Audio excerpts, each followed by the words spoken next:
What is going on, Colts Nation? Welcome back to another episode of Bring the Juice. Cody here, joining me again, Mr. Julian Rosen. Julian, welcome back to the pod, man. How you doing?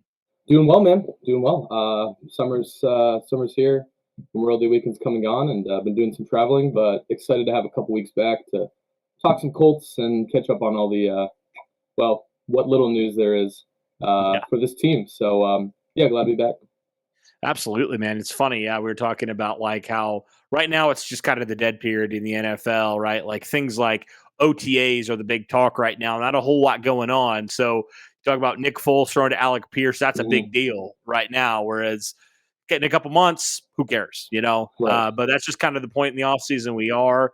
And so we kind of wanted to talk. I kind of wanted to talk about this because I feel like, Julian, there's been a lot of speculation and a lot of people going on one side of the spectrum to the other side of the spectrum regarding the Colts record. So I thought we could kind of talk about this team as a whole, their ceiling versus their floor, where they are. Obviously, last year they missed out on the playoffs. They were, 9-8. They were right there in the middle of the pack type of team. We thought they had a chance to be a 10-plus win team, but obviously we know what happened the last 2 weeks of the season, big collapse on them. So I figured we could just kind of have a conversation and kind of talk about, okay, really realistically though, try to take the homerist out of it as much as we can here.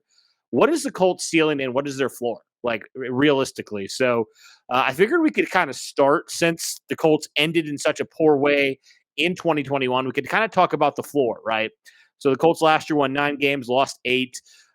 Really had that collapse like I talked about. There was a lot of factors the last 2 weeks. There was some COVID stuff. There was just some players not playing up to where they normally were. Obviously, there was the quarterback play. All those factors came into it. And really, when it came down to it, the Colts had to win only one of those games, and they just completely crapped the bed twice. So in terms of this team this year, what would you say in your mind with all the new additions they had, the addition at quarterback, the addition to pass rusher, the addition of a guy like Stephon Gilmore, in addition to the draft where they got some more weapons as well, what would you say is the floor for this team this year? I actually think the floor, barring like an absolute decimation of injuries, like an absolute sort of like litany of injuries amongst the team, I think the floor is very high. I think the floor is about 8-9, which is obviously that record would not be satisfying and is not up to the standards of Chris Ballard or what this offseason has sort of become. But at the end of the day, I think if the team is mostly healthy, 8-9 is about the worst that I could see this team going. You talk about the offensive line, a defense that will, at worst case scenario, be a good defense that gives up some plays, and arguably the best running back. Obviously, most of us think he is the best running back in the NFL, and a poised quarterback. I mean, there could be an issue of this team just not having enough explosiveness on offense, and teams sort of stacking the box, and maybe Matt Ryan is taking a step backwards and not being able to hit the deep ball and threaten defenses. I think that would be the floor. I think that would be the worst case scenario at 8-9. I don't really think, barring like I said, a lot of injuries. I don't really think the team would be a basement dwelling lottery team this season. I don't know if you see it that way, but I just can't really imagine that scenario. Yeah, I mean, I would tend to agree with you just because, despite the fact that the Colts started off as slow as they did and they ended as poorly as they did, they still were firmly in the playoff mix for most of the season. So, right down to the end there. So I think I agree with you. You think you've upgraded certainly at some positions that you really struggled in last year. I think my biggest concern outside of what you had said would probably just be the injuries, right? Because, you have guys like Julian Blackman who got injured last year. Paris Campbell's never really stayed healthy. Stephon Gilmore was banged up a little bit last year. So you think if he goes down, where do you sit at corner? If the Colts just get hit with this rash of injuries like they did last year at some key positions, could that be kind of the difference in how effective they could be versus how effective they actually are, right? That would be my kind of biggest question, Right. would just be the injuries and stuff like that. But I think you're right. If the teams take advantage, kind of like they did at the end of the season when the Colts couldn't pass the ball or chose not to pass the ball, and they just kind of ran it all the time. I mean, teams kind of started to get to figure that out a little bit, right? You Yeah. kind of noticed even with Jonathan Taylor getting an increased amount of carries, It just like teams knew what the Colts were going to do. They became very one dimensional, very, very predictable. And so I think for that reason, yeah, I could see that potentially being it. But I do think this team has upgraded in terms of talent. I certainly think they have. So I think worst case scenario, if Matt Ryan, he is 37, 38 years old, he's on the, twilight of his career. What if he has a drop off, right? I don't think he will. I think a lot of people Right. think Matt Ryan's still got a good couple of years left. But what if he does? What if he has like a maybe not quite as bad as a Peyton Manning year, but something like that, he starts to decline and we see a Matt Ryan we've never really seen before, right? I don't think that's going to happen because I still think he does have a good couple of years left. Do you have any concern about just like Matt Ryan's age and where he's at right now and where the Colts are at quarterback? I don't really have a concern about his age, not for the next 2 years at least. Obviously, if we see something this year, that'll change that perspective for me. But I think you look at the way he takes care of his body. He doesn't take many hits. He was obviously sacked a lot, but takes care of himself pretty well. And I think you know his play has obviously fallen off a bit. He's not in his prime anymore.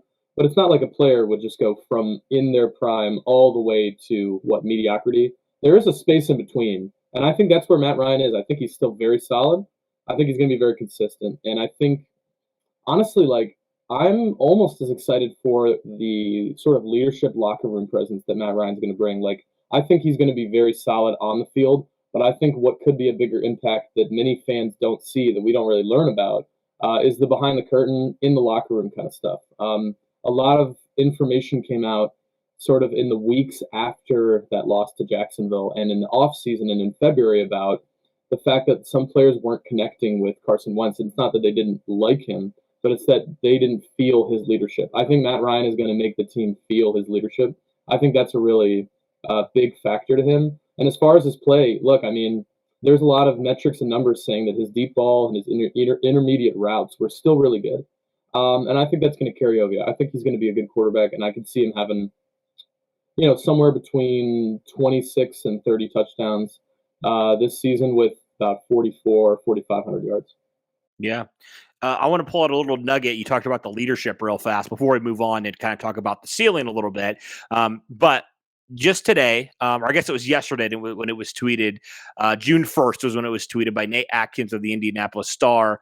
He said he was talking to Mo Alley Cox, and Mo Alley Cox said that Matt Ryan will actually approach some of his offensive teammates, which I thought was kind of cool, in the hallway, and he'll quiz them on what their assignment is on certain plays. So just kind of that leadership. He's already starting to take that leadership, starting to connect with his guys, on and off the field. He's like making sure they're locked in as well. And that was a big question mark, right? What you talked about with Carson Wentz, like he just obviously was not the leader that the Colts were hoping that he was going to be, right? Off the Right. field and on the field. And, that stuff matters, and it seems like there was, to me, this is kind of how it seemed. It was like Carson wouldn't take the proper coaching. So how is he going to lead other people, and how is he going to hold other people accountable if he can't even hold himself accountable and be willing to work on things and change? And I think that was kind of the big disconnect there from the Colts. But Yeah. the second point you talked about, just the fact that Matt Ryan still has some good play left in him. You kind of look at his team last year. I mean, he lost. Look at what he didn't have last year. He didn't really have a number one wide receiver because the whole Calvin Ridley situation wasn't really playing a whole lot. Really, his best receiver was his rookie tight end. Didn't have an offensive line, didn't have a running game. And now he's actually got some of those things, Julian. He actually has a good offensive line. He has the best running back in football. He has a number one wide receiver. He's got some explosive rookies here, and Alec Pierce, Jelani Woods, and some of those guys. So, I'm not saying they're going to be superstars right away, but the fact is that he is in a lot better of a situation this year than he was last year, in my Yeah. opinion. So I think you kind of factor that in, and you're like, I don't feel like Matt Ryan's going to have that big of a drop off, because even Phillip Rivers, he was 2-3 years older than Matt Ryan is right now. So you think about how well he was able to play in this Frank Reich system. It's a very quarterback friendly system as well. I do feel like Matt Ryan is going to succeed with this Colts team. I do think he's even talked about playing into his 40s beyond that 2-year deal. So I feel like physically he's still in a really good place here. He's obviously getting a little bit older, into the close to 40 now, but I really do feel like he's got a good couple years left in him here with Indianapolis. And I just love the leadership that he's already starting to provide for this team.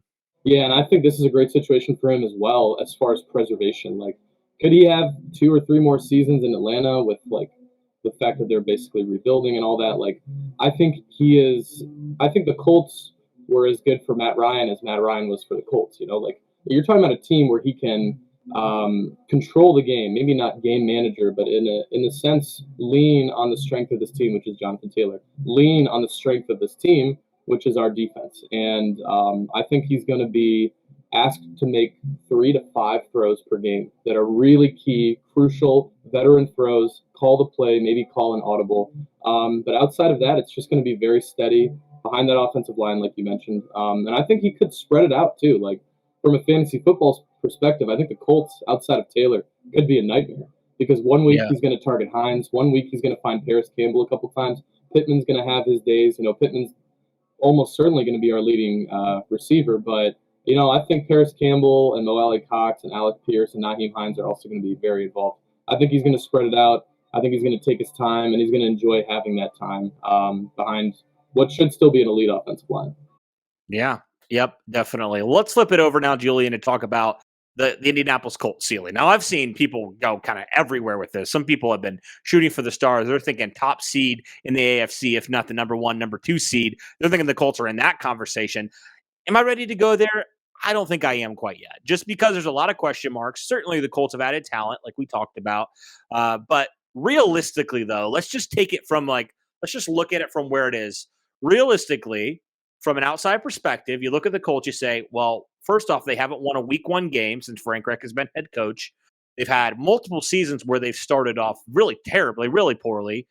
Last season and then obviously 2018 are the two that come to mind for me when the Colts were, I think 1-5 in 2018. I think they were like 2-5 or something like that last year or something along those lines. They had a losing record, all that to say, and they had to kind of claw their way back into contention. And then last year with how they ended it, also haven't won in Jacksonville. Frank Reich only has, despite the fact that teams like Houston and Jacksonville have been the bottom tier, bottom feeders for years now, the Colts still only have a 15-10 record in the AFC South, which is just bizarre to me that they're not better than that department. But I look at it right there and I'm like, the Colts have a lot of questions to answer. Have they added talent on paper? Sure. Have they done the right things in terms of adding accountability? Sure. On paper, they have. But when it comes down to playing, it's a whole different animal. Going out there and doing it versus just talking about it, Right. two different things. Yeah, absolutely. I do think the Colts ceiling is a 13, and now I got to adjust to the 17 games. 13-4 season. Almost said 13-3. I do think that is their ceiling. I mean, if you're talking about a realistic outcome, I mean, you're looking at a team that goes 5-1 in the division. Maybe 6-0. I'm not going to really bank on that.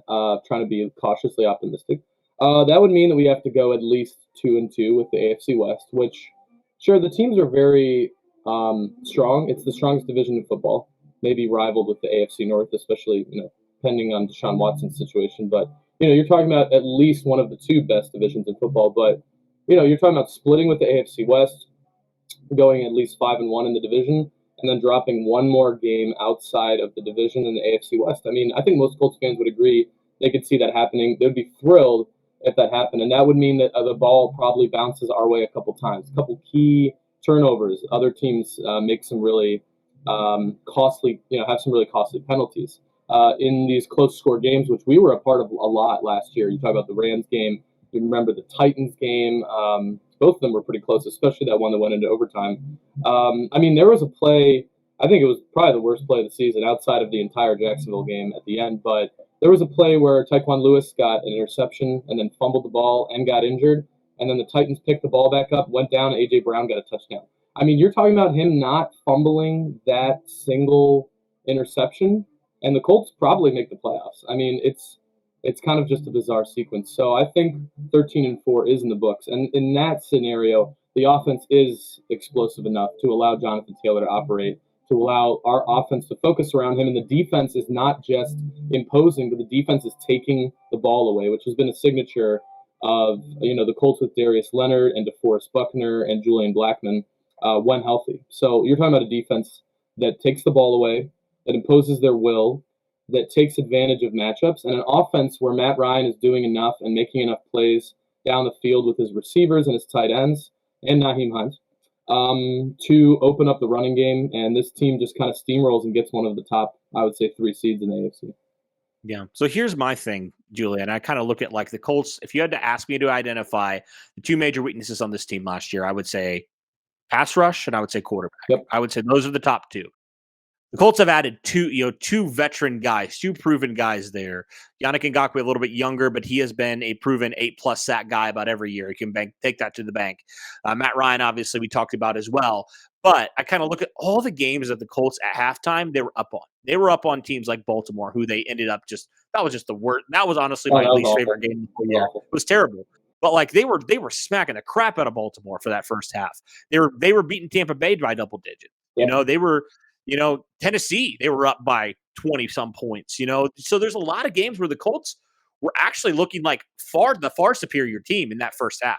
Like the far superior team, they just couldn't close. They just didn't have what it took to end those games and close those games out, right? And there's plenty of other games, I'm sure, but you think about that 2-3 games, that's a big difference. And also you think about even that Raiders game, for example. I mean, T.Y. Hilton was running wide open. I don't know if you remember that play. He's running wide open, and Carson Wentz just misses him. So, and the Colts, they beat teams like New England. They beat teams like Buffalo. Honestly, just running the football. That's and also like the reason why they blew a lot of those leads, and I've even said it before, I've been very vocal, because they couldn't get consistent pressure on the quarterback. So in my mind, it's like if both these things work out as well as I think they will, because both these guys are proven, I think that alone can go in helping to stop blowing those games, can start to end those games and step on teams' throats a little bit more than you were. Because the talent for the Colts is not the question. Sure. Just can you constantly do it through 4 quarters? And the Colts proved they couldn't do it last year, so they didn't make the playoffs. But like I kind of look at it now with all the accountability you've added, whether it's the veteran guys like the Gilmores, the Ngakwe's, the Ryans, or even the coaching staff, right? The defensive coaching staff, Gus Bradley, Ron Miles, Richard Smith, Mike Mitchell, Cato June, Reggie Wayne, all these guys that have been there, done that, know what it takes, guys that have won Super Bowls, right? To me, on paper, I think like if all that meshes as well as we hope it will, I think this team, their biggest weaknesses could turn into actually some strengths this year. And, and if they turn into strengths, man, I mean, the sky's the limit for this team. Oh, yeah, absolutely. Yeah, I mean, you hit the nail on the head. Pass rush, quarterback. Ballard addressed it in his press conference. Ballard addressed it through trades. He addressed it through the draft as well. We got weapons and all that stuff. I mean, I really think I have this looming fear, and I'm sure it's the same for you, Cody, that this season really comes down to a few key players remaining healthy. Julian Blackmon, Harris Campbell, Ryan Kelly, maybe a couple of guys in the defensive line. Even our kicker was hurt last year. Bagley came in and did well. Kickers matter. We all remember the 2020 season. I'm sorry. No, the 2019 season? Well, the one where Vinatieri was, I mean, 2019. I remember that. We love Adam. Kicking matters, right? Key players are going to have to stay healthy, right? Blackmon, Campbell, Kelly, Rodrigo Blankenship, and a couple other guys. I really think that's what it comes down to. If those are all green lights, if those are all good check marks, and they're mostly healthy, everyone misses a game here or there. That's fine. But mostly healthy, Colts team, I think, is a 12 or 13 win team. I think, like you said, they address the biggest issues. The rest of the team is really strong. I mean, look, this could be legitimately an elite top 5 defense. I mean, I've even said and gone so far as to say I think the Colts could be the best defense in the AFC amidst, the Broncos, Bills, Chargers, who all have really, really good units. Yeah. I just do wonder also the scheme as well. Gus Bradley's scheme. It seems like everywhere he goes, the pass rush gets better. And that's been the weakness, honestly, for years. Like the last decade, the Colts' weakness has been pass rush. We got really spoiled with Robert Mathis and Dwight Freeney for years, and then we had to pay a whole decade of hardly any pass rush outside of Robert Mathis and maybe Justin Houston first season. Other than that, it's been a nightmare. It's been terrible. With all the investments you've made, you really have not got a whole lot of return for those investments. And so, yeah, you look at some of the guys that the Colts were missing last year. You mentioned the Tyquan Lewis, the Julian Blackmon. Those guys were 2 of the best defenders last year on the Colts when they were healthy. And the fact that you missed them, it was clear that you missed them. But also one thing that I think, because injuries do happen, that does happen. The depth that you have added, though, Julian, on this team compared to even last year, astronomically better. Like, say Julian Blackmon's not ready for the regular season. I think he will, and I hope he will. boom, you got two other safeties you can plug in, whether it's Nick Cross, whether it's Rodney McLeod. Right. Say both your safeties go down for whatever reason, just like they did last year. You still have two really good safeties you feel great about. So that's just one position amongst a lot of positions that you're like, the depth on this team is absolutely insane. Yeah. Like, and the Colts had decent depth last year, especially on the offensive line, but the depth that they've added in other key positions, I think, is big. So, Yeah. this team is talented. They've added some veteran presence, but they're also a very deep team from 1 to 53.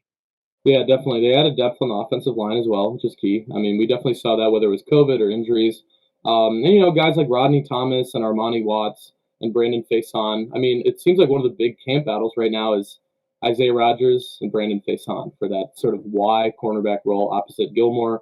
Obviously, having Kenny Moore in the slot. But yeah, guys like Faison and everyone else I mentioned, these are key depth pieces, and they're going to come into play. It's a long season. Once again, we have a Week 14 bye, if I'm not mistaken, Week 13. Yeah. I did, sure. Thank you, NFL. I mean, great. I don't understand.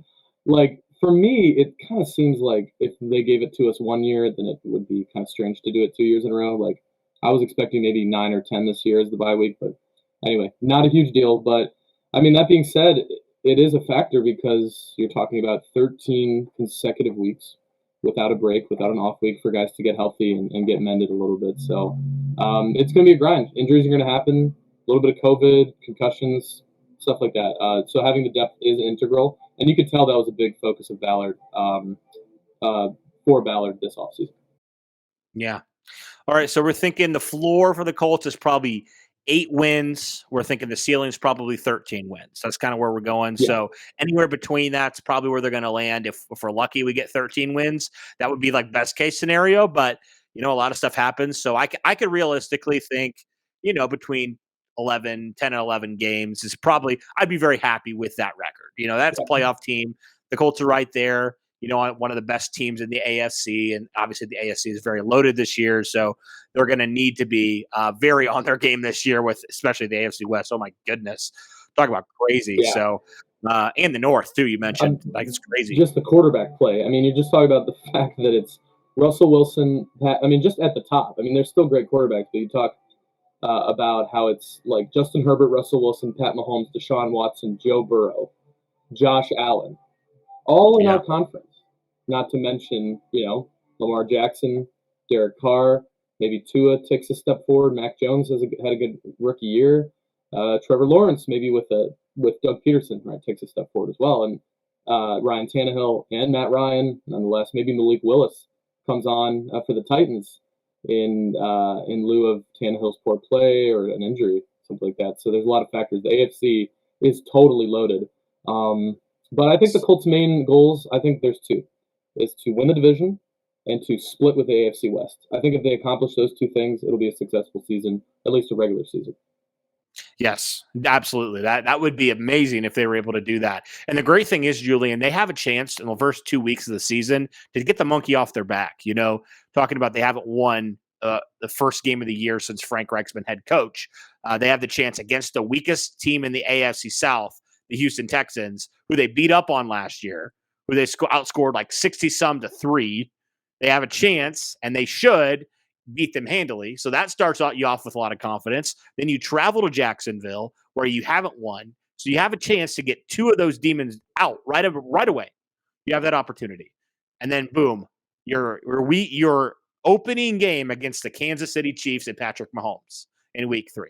Right. So you have a great chance to start off extremely strong and build your confidence because it's going to be a trek. There's going to be there's a really hard stretch the Colts have down.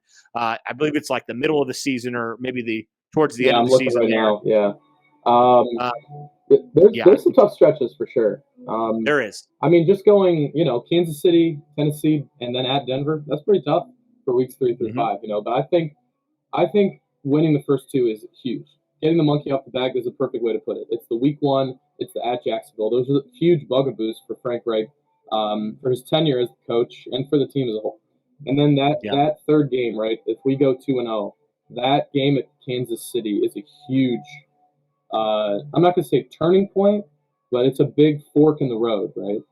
Do we start ascending as an elite AFC team, or are we going to have a season where we're in the hunt and in the mix. But I think starting 3-0 with a win against Patrick Mahomes and Travis Kelce and Andy Reid, that's immense. That's huge. Gives the team a lot of confidence. So Yeah. I'm actually gunning to go to that game to drive down from Michigan. TBD on that. Ooh, But yeah, that'll be a lot of fun. that will be fun, man. I'm excited for you. I wish I could be there. I would love to be there. That sounds like an incredible time. Yeah, But yeah, man, regardless, it's going to be a fun season. I'm really excited to see all these questions, all these new additions, all these things that we're all been asking and we're going to continue to ask the next couple months. I'm excited to finally see it on the field here right. very soon. So, we just got to get through this lull of the off season here, and training camp's coming soon. I'm very excited for that. I'm trying to get out there a lot this season or this off season to see some people and all that stuff. Wasn't really able to go a whole lot last year, but when I did, it was a lot of fun. So hopefully we were able to get some media access and stuff. Was able to a couple of years ago, pre-COVID and stuff, but we'll see, man. All that to say, I think the Colts have a really good opportunity to be one of the best teams in the AFC if all goes well. We hope and pray, knock on wood, that all goes well. People stay healthy, all that stuff. But Julian, I appreciate you coming on, man, talking some Colts here. It's always a good time. It's always great to have you on because I know with our crazy schedule sometimes it's hard to coordinate things. But glad we were able to get reconnected again, man. Yeah, absolutely. Thanks for having me back on. Good to chat, especially during the slow times. Speculate, see what's going on with OTAs. And Derek did a great recap. I just watched it about 20, 30 minutes ago. Did a great recap of the OTAs and what's going on early. And guys like Zach Kiefer and all the Colts beat reporters have been doing a great job of updating. So, yeah, honestly, at this point, fingers crossed that there's no major injuries in the first part of the offseason program. And thanks again for having me on. Absolutely. And thank you guys for tuning in. Really appreciate it. Be sure to hit that like button, subscribe, all that good stuff if you have not yet to do so. Turn on that notification bell as well so you know when we drop new videos. But thank you guys so much for tuning in. And as always, guys, go Colts.